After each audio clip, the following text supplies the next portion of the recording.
उपलब्ध रहना बंद कर दो, बदल जाओगे। मनुष्य का सबसे बड़ा भ्रम यही है कि जितना वह दूसरों के लिए उपलब्ध रहेगा उतना वह मूल्यवान बन जाएगा। लेकिन सच्चाई यह है कि जितना तुम उपलब्ध रहते हो उतना ही लोग तुम्हें साधन समझने लगते हैं, इंसान नहीं। लोग तुम्हारे समय को अपना हक समझ लेते हैं, तुम्हारी ऊर्जा को अपनी जेब, तुम्हारी भावनाओं को खिलौना और तुम्हारी उपस्थिति को मुफ्त सेवा की तरह धीरे धीरे तुम खुद को खो देते हो। क्योंकि हर किसी के लिए उपलब्ध रहते रहते तुम खुद के लिए उपलब्ध रहना भूल जाते हो। जिस दिन तुम हर किसी के लिए दरवाजा खोलना छोड़ दोगे उसी दिन तुम खुद के भीतर का दरवाजा खुलते हुए महसूस करोगे।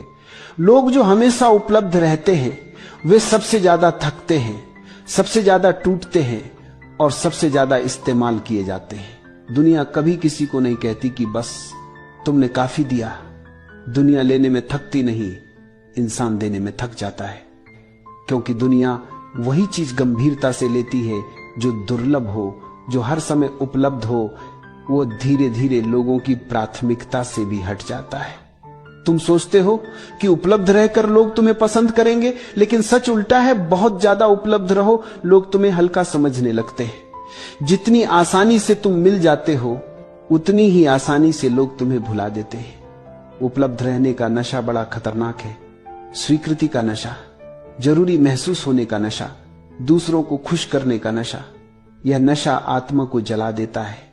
तुम सबके लिए खड़े रहते हो, लेकिन जब तुम्हें सहारे की जरूरत होती है तुम्हारे आसपास कोई नहीं दिखता।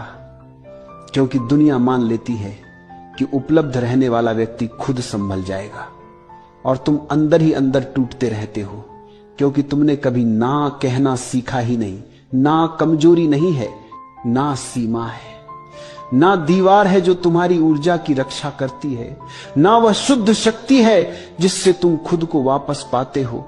जो व्यक्ति ना नहीं कह पाता वह दुनिया का भार उठाते उठाते खुद को भूल जाता है।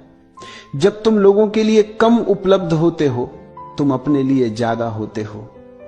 तुम उन लोगों को पहचानने लगते हो जो तुम्हें सिर्फ इस्तेमाल करते थे, और उन लोगों को भी जो सच में तुम्हें समझते हैं।